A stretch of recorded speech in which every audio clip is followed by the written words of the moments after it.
मेरी 3 बहनें थीं, 2 अच्छे घराने में थीं, एक बहुत गरीब थी, जिसका नाम था शीला। उसका पति 7 साल पहले एक हादसे में चल बसा था। तब से मैंने उससे कभी अच्छे से बात नहीं की थी। पता नहीं मुझे उससे किस बात की चिढ़ हो गई थी। शायद गरीबी की वजह से वह कभी मेरे घर आती तो मैं उससे कभी सही से बात तक नहीं करता था और कुछ भी उल्टा-पल्टा सुना देता था। लेकिन उसने आज तक पलट कर के कुछ जवाब नहीं दिया। मेरी पत्नी भी उसे देखकर चिढ़ जाती थी। वह गंदे कपड़ों में आती और उसके दोनों बच्चे भी फटे पुराने कपड़ों में रहते, लेकिन वह जाते वक्त मेरे तीनों बच्चों को 10-10 रुपए दे जाती। उसके तरफ से जितना होता वह दे जाती थी। लेकिन मुझे ये भी पसंद नहीं आता कि उसके पैसे मेरे बच्चों के हाथ में रहे। उसके जाते ही उन पैसों को मैं किसी गरीब को दे देता था।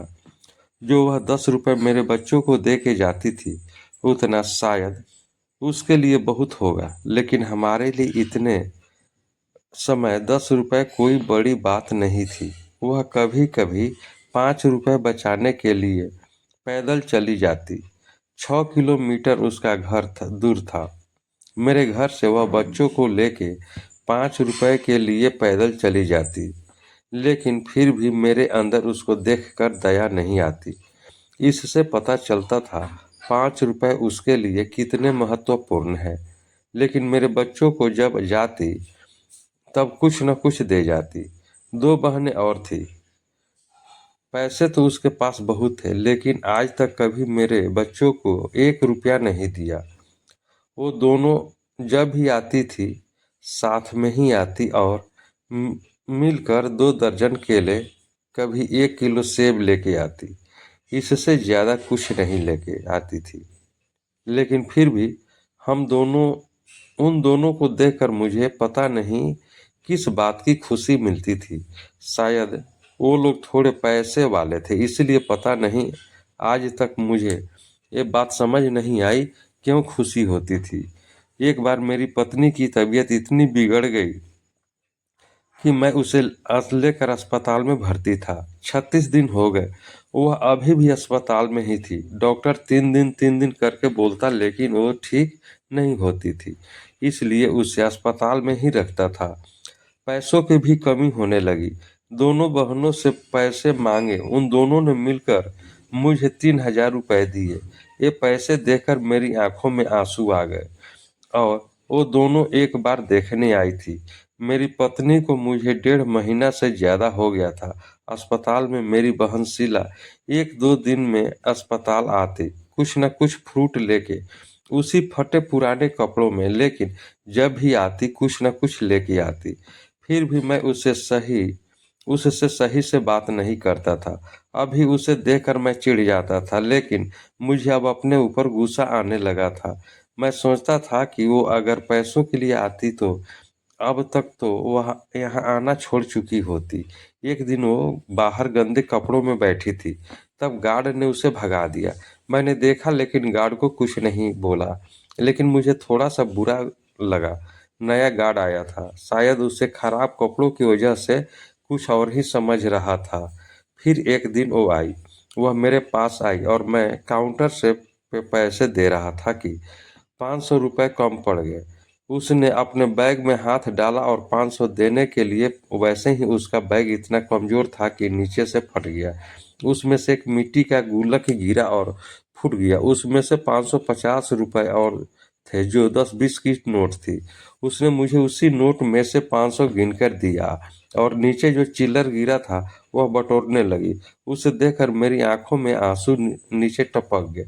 उस दिन मुझे इतना बुरा लगा जैसे मैंने इतनी बड़ी गलती की हो, मानो मैंने किसी का कत्ल कर दिया हो। इतना पछतावा हो रहा था। यह चिल्लर बटोर रही थी, उसे देखकर मेरे आंसू रुक नहीं रहे थे। मैंने सोचा कि एक एक रुपए बटोरने के बाद भी 500 मुझे देने के लिए एक बार भी नहीं झिझकी। फिर मैं इसको बिना किसी कुछ बोले पत्नी के पास चला गया। पत्नी भी अब थोड़ा ठीक महसूस कर रही थी। फिर शीला अंदर आई और मैं उससे नजर नहीं मिला पा रहा था और मेरी आंखों में आंसू मानो जैसे बारिश हो रही थी। वो बोली भैया मैं जा रहा हूँ। मैंने मुंडी हिला दिया।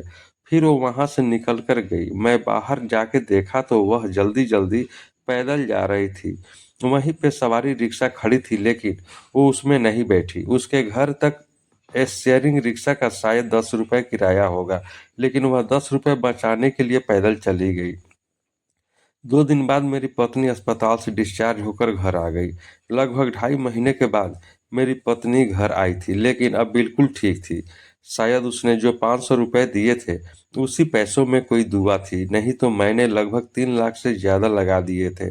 मेरी पत्नी ठीक नहीं हो पा रही थी। अब पता नहीं, ऊपर वाला ही जाने। मेरे भी घर की हालत खराब हो गई थी। मैं सरकारी टीचर था। मेरी सैलरी 48,000 थी। मैं फिर पढ़ाने जाने लगा। 1 महीने बाद मेरी सैलरी आई। मैंने बिना कुछ किए शीला के घर गया तो देखा शीला अपने दोनों बच्चों के साथ हंसी खुशी से खाना खा रही थी। दोनों जमीन पे ही बैठे थे। मैं जैसे ही वहां पहुंचा, दोनों बच्चे अंदर चले गए और प्लेट भी साथ लेके और प्लास्टिक रख के रहती थी। मैं एक बिस्किट खाकर पानी पी लिया। फिर मैंने बोला ये बिस्किट उठा लो। शीला वो बिस्किट अंदर लेके गई। दोनों बच्चे बिस्किट देखकर इतना खुश जैसे उन्हें कोई सोने की मिठाई मिल गई हो, शायद मिलता न हो बराबर। मुझे बैठे हुए लगभग 1 घंटा हो गया। शीला मुझसे दब के बात कर रही थी, कहीं कुछ उसके मुंह से गलत न निकल जाए। फिर मैंने बातों ही बातों में उससे बोल दिया, इतने दिन बाद घर आया हूँ, खाने के लिए नहीं पूछोगी? शीला दबे स्वर में बोली, भैया खाना तो नहीं बनाया, आप बिना बताए आ गए। थोड़ा टाइम और रुको, मैं कुछ लेके आती हूँ और फिर बना देती हूँ। मैंने बोला अभी तो तुम लोग खा रहे थे, मैं जब आया था। उसने बोला वो खाना सही नहीं है, भला मेहमान को कोई वो खाना देता है? मैं बोला मैं कैसा मेहमान हूँ, भला भाई भी बहन के घर पे कोई मेहमान होता है? वो बात को हटा रही थी। मैंने जिद किया वहीं खाने के लिए, तो बोली भैया वो सही नहीं है खाना। मैं बोला आज मैं वहीं खाऊंगा, नहीं तो दोबारा कभी नहीं खाऊंगा। बोली भैया थोड़ा अगर रुक जाओ तो मैं कुछ लेके आती हूँ, फिर बना दूं। मैं बोला वहीं जो तू खा रही थी वहीं खाना है। फिर वह कमरे के अंदर गई। एक कमरा था, उसके अंदर में फिर एक प्लेट में सिर्फ गीला चावल लेके आई और लोटा में पानी लेकर आई। मैं बोला इसके साथ कुछ और नहीं है? वो सिर नीचे करके बोली नहीं, सिर्फ गीला चावल ही है, इसमें नमक भी डाला है। अच्छा लगता है, बड़े दिन बाद बनाया है। वो बात को छुपा रही थी, बहाना बना रही थी। लगता है ये सब देखकर और सुनकर मैंने बहाना बनाया। मैं अचानक बोला शीला मुझे एक काम है। मैं तो ध्यान ही नहीं दिया, तेरे चक्कर में मैं तो भूल गया। ठीक है भैया, फिर कभी आना। मैं वहां से निकलते वक्त उसके दोनों बच्चों को 500 500 और शीला को 2,000 दे दिया। वो ले नहीं रही थी। कम से कम 5 मिनट तक मैंने जबरदस्ती की, तब जाकर उसने पैसा लिया। उसके दोनों बच्चे भी नहीं ले रहे थे, लेकिन फिर बहुत जबरदस्ती करने पर दोनों ने ले लिया। मैं वहां से सीधे घर आया और अपनी पत्नी को पूरी कहानी बताई।